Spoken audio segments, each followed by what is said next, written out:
Well, the story of Shadow Dancer came about really because I was a television correspondent in Ireland. It was a fascinating time. The Troubles seemed to be coming to an end. And I became really fascinated by the whole world of informers, you know, people within the IRA, informing on their family and their friends and the cause they devoted their lives to in some cases. Well, it's about family and politics. Politics played out within a family. The Troubles literally played out within one family. And the politics is of interest as a context for this story, but it's not really the main part of the story. It should feel, I hope, much more universal than that. It's much more of a kind of family thriller, I guess. Initially, the thing that attracted me to Colette was her situation. Colette had a real stillness and strength. She had to be so very strong to survive what she did.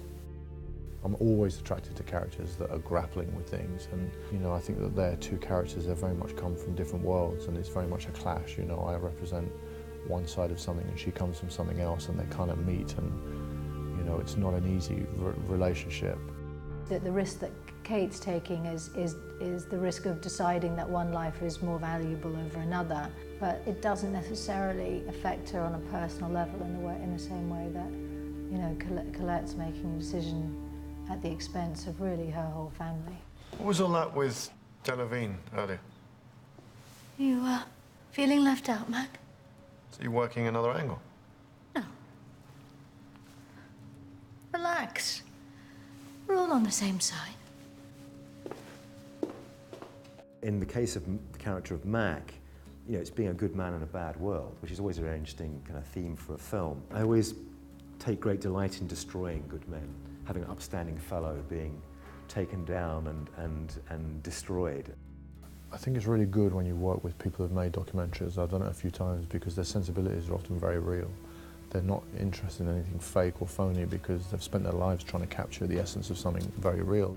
You know how uptight they are. Come on, Ian. Everyone's got to fight for that guy, right? I don't think mine's got long left. And I think James did a great job in sort of capturing the atmosphere of that period, really. He's a director that I've been tracking since his early days as a documentarian, and certainly since Man on Wire.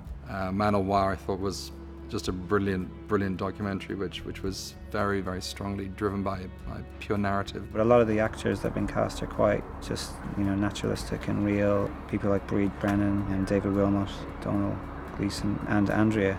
If you get good people around you, then it just makes it easy to work. I've never had a bad experience with somebody who I thought was really talented, really. Even if they're completely different, they'll come together when it needs to come together because you both know why you're there.